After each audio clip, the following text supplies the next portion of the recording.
it's a storm day.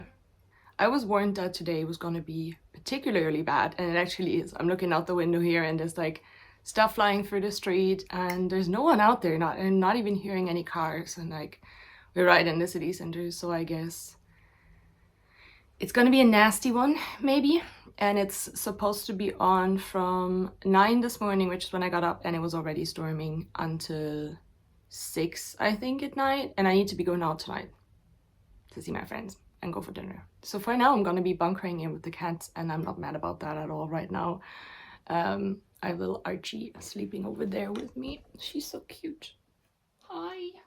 Honestly, I'm one of these girlies who got really into plants and other hobbies in COVID. If you know, you know. Just trying to build up some resources to entertain myself, and now I'm in full homebody mode. But I think lockdowns really coincided with me just kind of entering that stage of my life, I guess, where I'm like, I'm turning 30 this year, and there's no use denying it. I'm like fully in my crochet, reading, plants, journaling, granny era, really, and I have no regrets about it.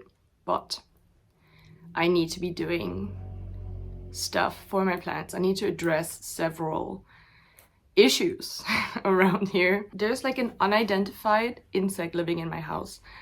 I haven't seen it, but I'm getting these bites. Like, all that to say, I got some text back and I ordered some plants, and they haven't been sent out yet, I don't think. So there's like a rare window of opportunity now for me to actually do stuff with my existing plants and like get them in a really good shape for the upcoming growing season, I guess. I just want to get everything in a good shape before these other plants arrive here, basically.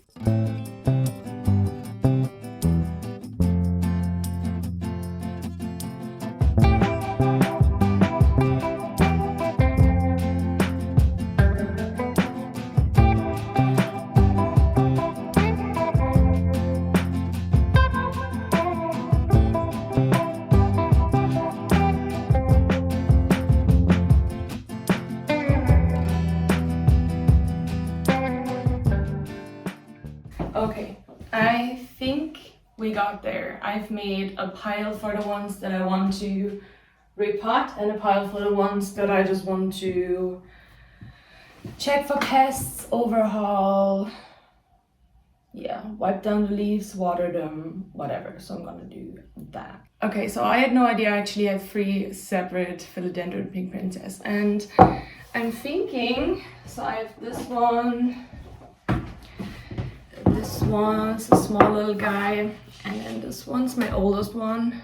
Like, it's still not old, but it's so cute.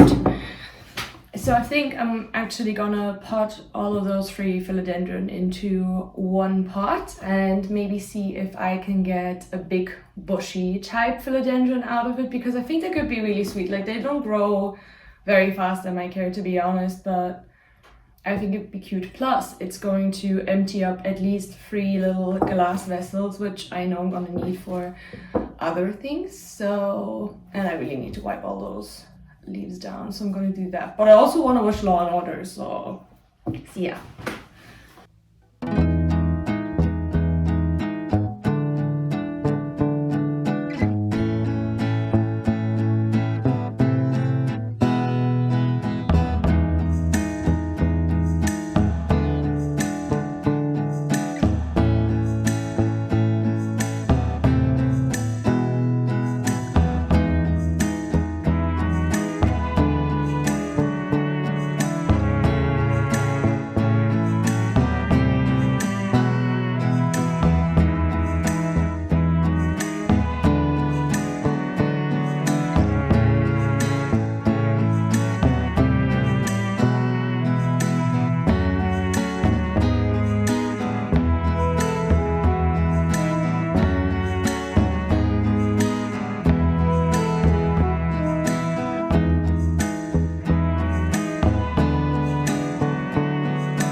Last year I went through this phase where I was thinking I'm gonna grow everything in passive hydro now. I think a lot of plant parents undergo that at some point or another, just thinking that's the best thing maybe for them to do, and it is a lot easier, especially over winter. I didn't really have any notable root rot issues, but I've also not seen a lot of growth, even last year really with passive hydro. Plus, huge issue, you can't get liquid gold leaf here, and I just can't be bothered. Like, I'm not a scientist.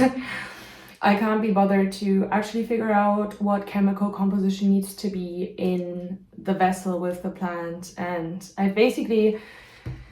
I'm suspecting that a lot of my plants in passive hydro are just malnourished because I haven't taken proper care of them. I did actually get liquid gold leaf specifically to grow a lot of plants in passive hydro, because I know that a lot of like plant people have made really good experience with that. However, I paid ridiculous amount of €40 for it because I had to get it off Etsy because you can't get it in Ireland. And it's a whole thing. Basically, I'm just gonna be transferring a lot of the plants that I had in passive hydro. Anyway, I made an executive decision to pot plants in soil again. And that's what we've done. Florida Ghost. Cute. I love her. Funky pattern. Also really funky pattern, this guy. I've also transitioned this from passive hydro to soil again just now. And they're all just in these plastic pint glasses that I'm recycling. That's a philodendron gladans. I'm so glad to have it. No, I'm actually so glad to have this. It's such a pretty plant. Ow, back pain. I'm an old woman. So they're super root bound. I'm not gonna bother try to remove more at this stage. Now it's just a question of, do I have a vessel that's big enough to actually fit that? I don't know why I'm feeling better about soil, but it's a very personal thing, isn't it? Because I'm sure that if I would get more into it, if I had the time, energy, inspiration, mental capacity,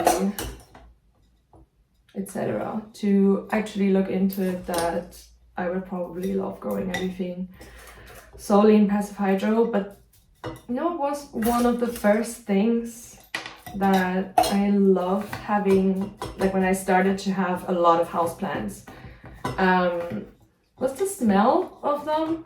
I used to have a plant room, I don't anymore. I can get into that some other time why I don't want to have a plant room anymore. But basically, every morning when I walked in there, it smelled like soil so beautifully, like forest ground. It was just a fresh air, and my partner used to love like the smell of plants and soil. And same with me. So you don't really get that with leca. Leca stinks like, okay, no, it's liquid gold leaf. Liquid gold leaf stinks like stink, okay? I can't do it. Can't do it anymore, but this is cute. That's it.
Sorry to interrupt the filming. I'm just gonna run and see if there's a bathroom I can use. Just getting ready for a meeting that I'm gonna be having after my lunch break. and I'm attempting to address Monday face before I hop on there. But also I was really excited and wanted to talk about the books that I got on the weekend. So I got The Covenant of Water. This is really big right now. I've really been seeing this everywhere and I absolutely love the cover.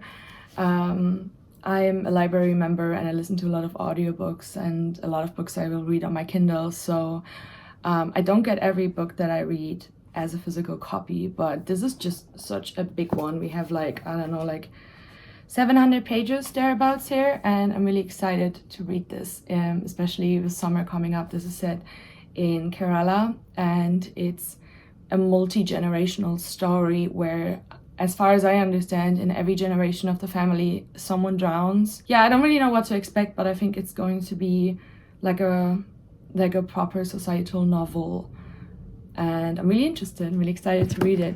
And then I got something else from my reading list, and this is A Pale View of Hills by Kazuo Ishiguro, and I've read like all his books basically. I only have like, I think 2 to go, but yeah, we're working our way through them. The first book I read by Kazuo Ishiguro was actually The Unconsoled, and it's this book about a piano player, like a star piano player, who's invited to like a small city or a town to give a concert that he doesn't remember agreeing to, and he meets all these people, these characters from his past, and women, men, hotel employees, and strange clubs, and has to give like strange media interviews, and this entire town is completely obsessed with him and his music, and he's like somehow supposed to save the town with his music. He's like their last hope for some reason,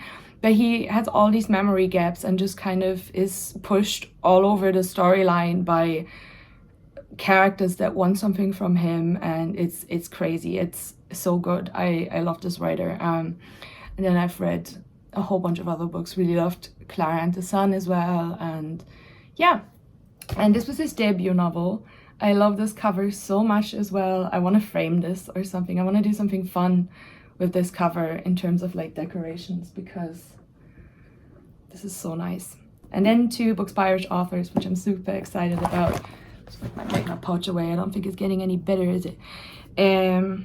Farewell, Happy Fields by Norah Hoult. So the storyline really speaks for itself. I think it sounds so fun. Adam Palmer, determined to defy God and revenge for his detention in an asylum, embarks on a personal quest to destroy his soul, inflicting small, sustained acts of cruelty and violence on those around him. His long-suffering wife, Kathleen, struggles to maintain her self-respect in the face of her husband's gaslighting. And apparently multiple books by this author were initially banned in Ireland. And yeah, I'm excited. This sounds so cool. This sounds like a really freaky, sort of metaphysical... You get the idea. And lastly, I got Breakdown by Cathy Sweeney. And there's a description on the back by Danny Denton, who's another Irish author, and he says about her, Cathy Sweeney is a 21st century Kafka, an Irish or no. On that note, I'm gonna put on my little glasses and go back to work, because my lunch break is over. And by going back to work, I mean turning back towards the monitor.